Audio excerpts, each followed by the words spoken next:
الكهربائي ما هو الا فرن زي فرن البوتاجاز. ماشي، الصحي ايه؟ طيب الاول الصحي الفرن ولا ميكرويف؟ مش عشان لسه ما جبتلوش طرحه مش هصور لكم بفيديوهات، لا ممكن نصور بفيديو ومشوها لي عادي، واما اجيب له طرحه او لو انتوا اخترتوا عليه الطرح دي نكمل كده. حبايبي واخواتي والسكر اللي بيجولي بيسالوني اجيب ميكرويف ولا فرن.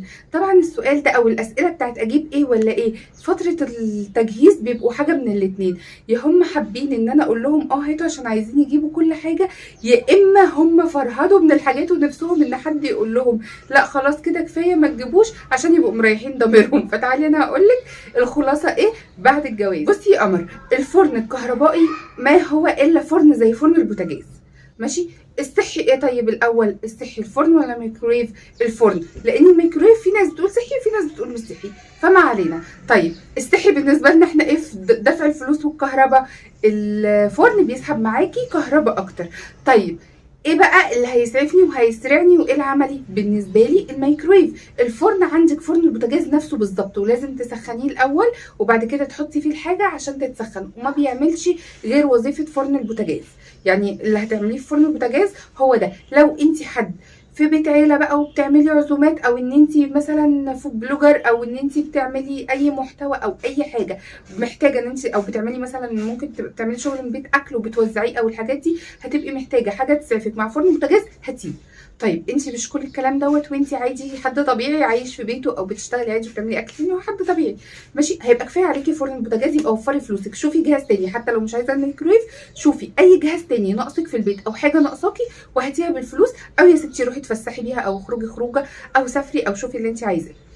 طيب الميكرويف بقى ايه وظيفته؟ الميكرويف بيفك معاكي اي حاجه متجمده، جاتلك عزومه يا ستي على فجاه وعايزه تفكي حاجه، بتطلعيها من الفريزر بتحطيها فيه، بتفكي التفريز، خلاص الحاجه بتبقى معاكي طريه عادي خالص، تقدري تغسليها تتبليها تعمليها وتعمليها على طول للناس اللي جايه لك.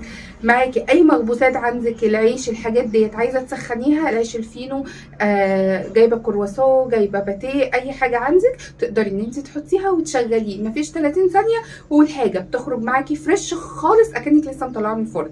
طيب لو انت قاعده في حته مثلا او في اول الجواز مش هتنزلي كتير وجوزك بيروح شغل والكلام دوت، بتجيبوا مخبوزات او الحاجات دي وتشيليها في الفريزر، اول ما هتطلعيها على طول هتحطيها فيه، هتبقى اكنك لسه جايباها حالا من الفرن.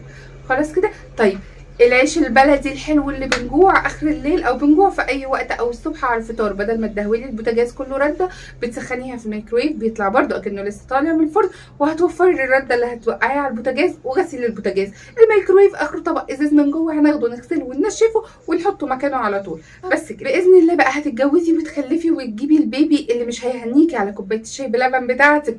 طيب هعمل فيها ايه لما تبرد؟ هحطها في الميكرويف وادوس على الزرار هتسخني، هترجع اكني لسه جايباها من على البوتاجاز حالا وارجع اشربها. طيب مستعجله وعايزه حاجه تسيح، سمنه، زبده، اي حاجه، عايزه افك التجميد بتاعها وهي ماسكه كده في الشتاء زي وقت احنا فيه ده كده، هتقومي حطاها برده ومدوباها وتعملي بسرعه العجينه بتاعتك الحاجات بتاعتك دي كده وظيفه الميكرويف. طيب انا كهبه هتيجي تساليني عايزه ميكرويف ولا فرن، هقول لك ميكرويف وانا ضميري مرتاح. انت عند والدتك كان في ميكرويف فانت لازم تجيبيه لانك مش هتعرفي تستغني عنه، ما كانش فيه فانت شوفي امكانياتك ماديا وشوفي المساحه عندك وبعد كده فكري تجيبيه ولا لا. هو عملي جدا ومهم ومفيد. خلاص يا جدعان بقى عايزين نصور، يا نهار ابيض والله لو القطه نطت عليا بسببكم والاصوات اللي بتعملوها دي هتشوفوا انتوا اللي هتتخضوا مش انا. طب هتيجي تساليني انا كهبه ميكرويف ولا فرن؟ طبعا هختار الميكرويف، لاني بالنسبه لي الميكرويف عملي اكتر، والفرن عندي في البوتاجاز والميكرويف بيعمل لي حاجات الفرن ما بيعملهاش. وبكده انا خلصت معاكي الفيديو ده، بس استنوا سلسله من الحلقات دي مصورها لكم بتاعه بقى ديب فريزر ولا غساله اطباق، بتاعه اجيب تكييف ولا لا، مش عارفه ايه، كل الحاجات الخاصه بالاجهزه مصورها لكم الفتره الجايه، هتنزل لكم على سلسله ان شاء الله. وبس كده استنوني فيديو جديد وحلقه جديده في فنون مع هبه، ويا رب اكون افدتكم الفيديو ده. لو عايزين اي اسئله اكتبوا لي تحت في التعليقات. يلا باي.